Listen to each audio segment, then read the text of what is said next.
Première épître de Jean, chapitre 1er.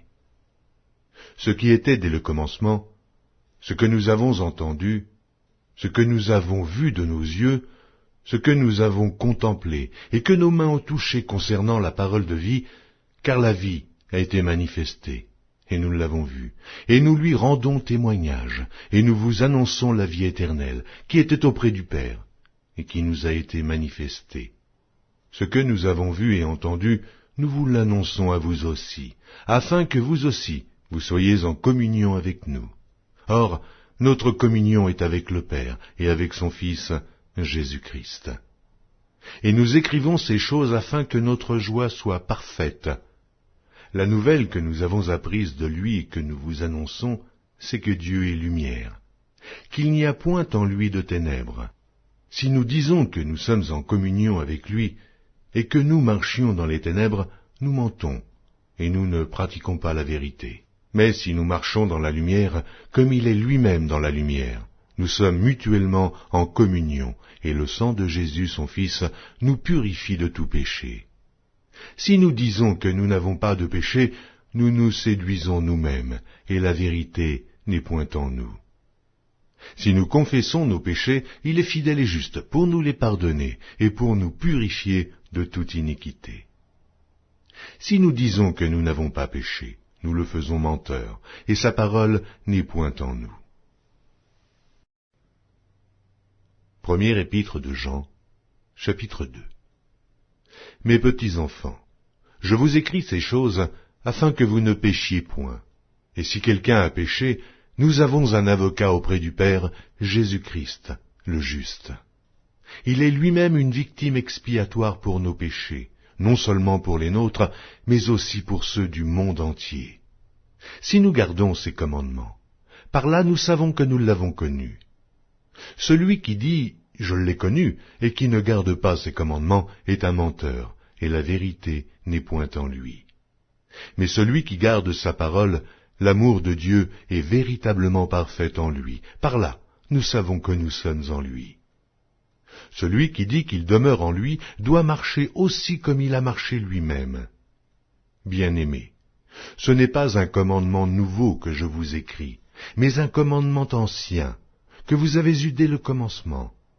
Ce commandement ancien, c'est la parole que vous avez entendue. Toutefois, c'est un commandement nouveau que je vous écris.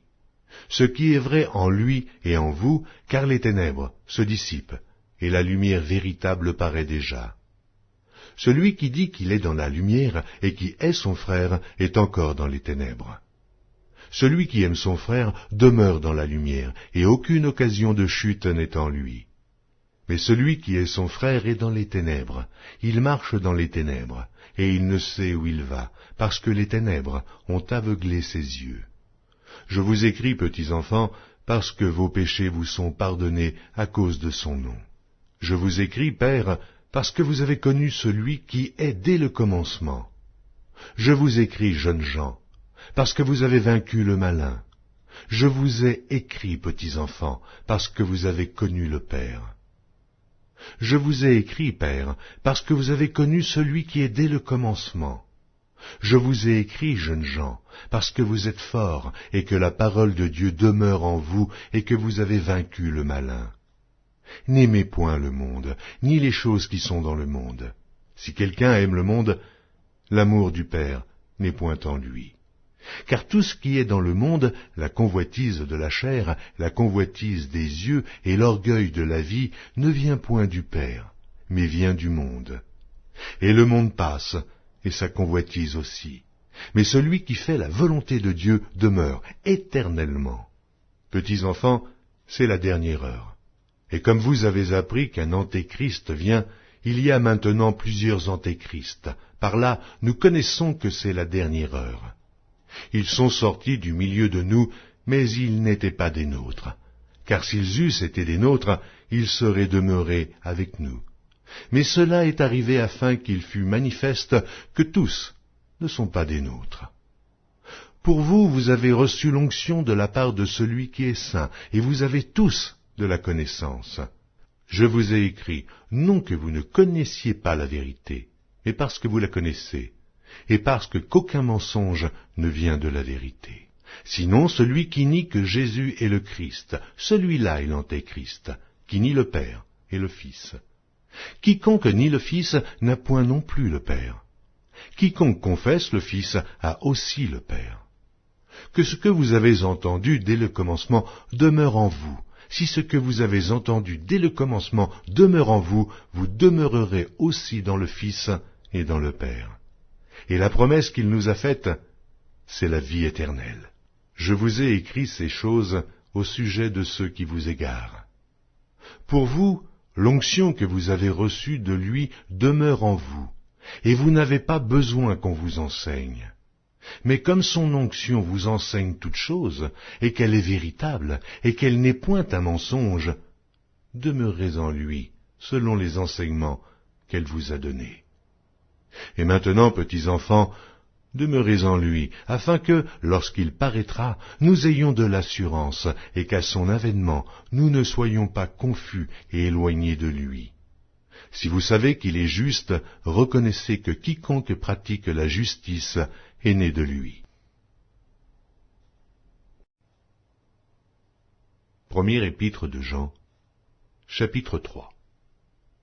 Voyez quel amour le Père nous a témoigné pour que nous soyons appelés enfants de Dieu. Et nous le sommes. Si le monde ne nous connaît pas, c'est qu'il ne l'a pas connu.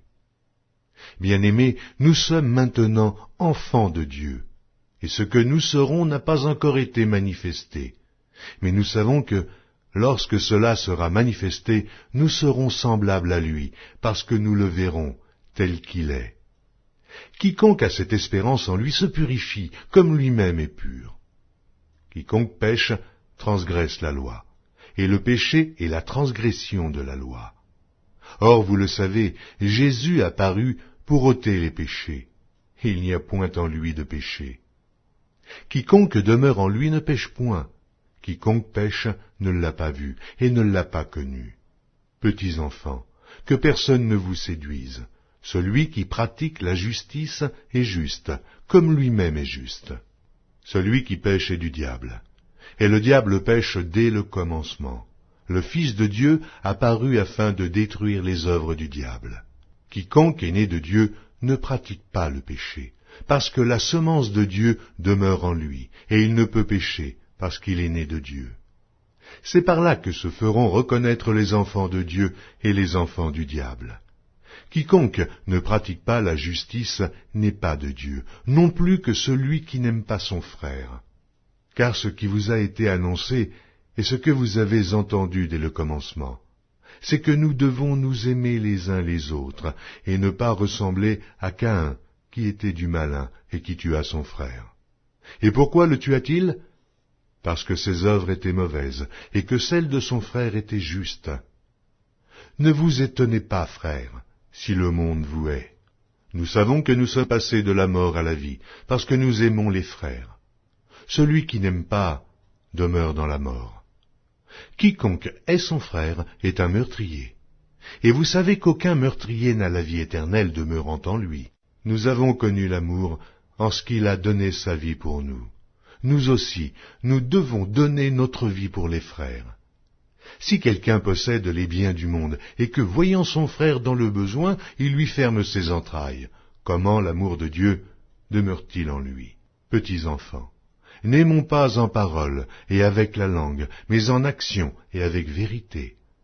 Par là nous connaîtrons que nous sommes de la vérité, et nous rassurerons nos cœurs devant lui.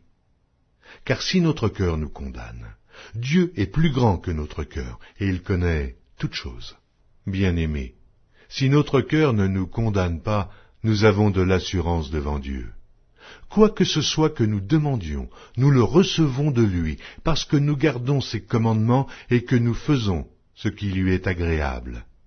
Et c'est ici son commandement, que nous croyions au nom de son Fils Jésus-Christ, et que nous nous aimions les uns les autres selon le commandement qu'il nous a donné. Celui qui garde ses commandements demeure en Dieu, et Dieu en lui. Et nous connaissons qu'il demeure en nous par l'Esprit qu'il nous a donné. Première épître de Jean, chapitre 4. bien-aimés, n'ajoutez pas foi à tout esprit, mais éprouvez les esprits pour savoir s'ils sont de Dieu. Car plusieurs faux prophètes sont venus dans le monde. Reconnaissez à ceci l'Esprit de Dieu. Tout esprit qui confesse Jésus-Christ venu en chair est de Dieu. Et tout esprit qui ne confesse pas Jésus n'est pas de Dieu. C'est celui de l'Antéchrist dont vous avez appris la venue, et qui maintenant est déjà dans le monde. Vous, petits enfants, vous êtes de Dieu, et vous les avez vaincus parce que celui qui est en vous est plus grand que celui qui est dans le monde. Eux, ils sont du monde. C'est pourquoi ils parlent d'après le monde, et le monde les écoute. Nous sommes de Dieu. Celui qui connaît Dieu nous écoute. Celui qui n'est pas de Dieu ne nous écoute pas. C'est par là que nous connaissons l'esprit de la vérité et l'esprit de l'erreur. Bien-aimés, aimons-nous les uns les autres, car l'amour est de Dieu, et quiconque aime est né de Dieu et connaît Dieu. Celui qui n'aime pas n'a pas connu Dieu, car Dieu est amour. L'amour de Dieu a été manifesté envers nous en ce que Dieu a envoyé son Fils unique dans le monde, afin que nous vivions par lui. Et cet amour consiste, non point en ce que nous avons aimé Dieu, mais en ce qu'il nous a aimés et a envoyé son Fils comme victime expiatoire pour nos péchés.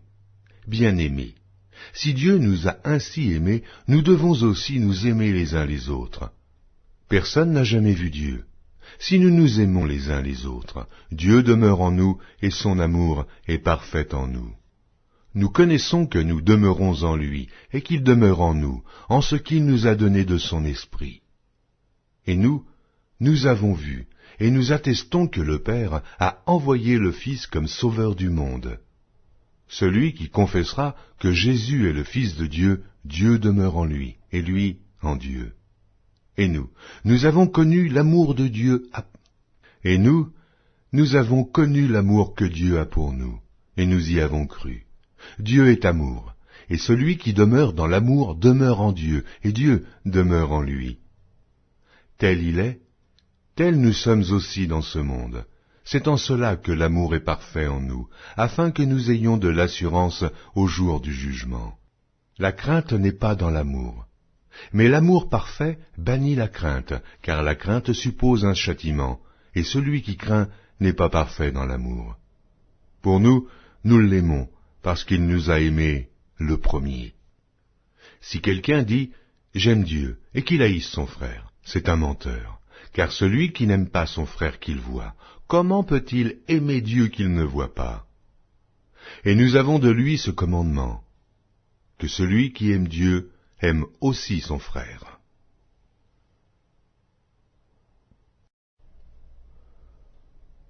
Premier épître de Jean, chapitre 5. Quiconque croit que Jésus est le Christ est né de Dieu, et quiconque aime celui qui l'a engendré aime aussi celui qui est né de lui. Nous connaissons que nous aimons les enfants de Dieu lorsque nous aimons Dieu, et que nous pratiquons ses commandements, car l'amour de Dieu consiste à garder ses commandements, et ses commandements ne sont pas pénibles. Parce que tout ce qui est né de Dieu triomphe du monde, et la victoire qui triomphe du monde, c'est notre foi. Qui est celui qui a triomphé du monde, sinon celui qui croit que Jésus est le Fils de Dieu?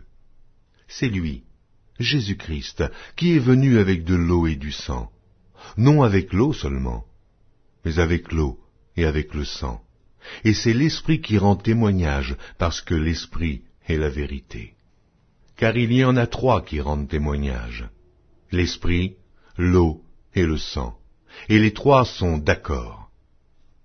Si nous recevons le témoignage des hommes, le témoignage de Dieu est plus grand, car le témoignage de Dieu consiste en ce qu'il a rendu témoignage à son Fils. Celui qui croit au Fils de Dieu a ce témoignage en lui-même.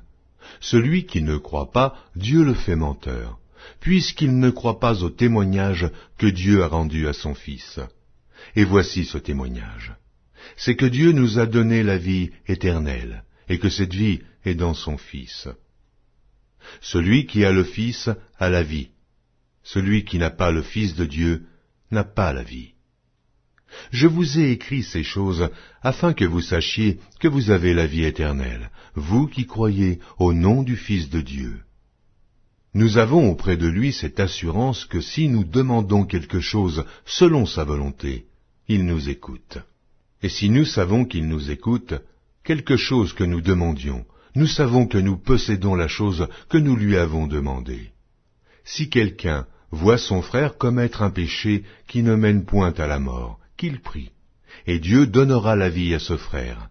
Il la donnera à ceux qui commettent un péché qui ne mène point à la mort. Il y a un péché qui mène à la mort. Ce n'est pas pour ce péché-là que je dis de prier. Toute iniquité est un péché, et il y a tel péché qui ne mène pas à la mort. Nous savons que quiconque est né de Dieu ne pêche point, mais celui qui est né de Dieu se garde lui-même, et le malin ne le touche pas. Nous savons que nous sommes de Dieu, et que le monde entier est sous la puissance du malin. Nous savons aussi que le Fils de Dieu est venu, et qu'il nous a donné l'intelligence pour connaître le véritable. Et nous sommes dans le véritable, en son Fils, Jésus-Christ. C'est lui qui est le Dieu véritable et la vie éternelle. Petits enfants, gardez-vous des idoles.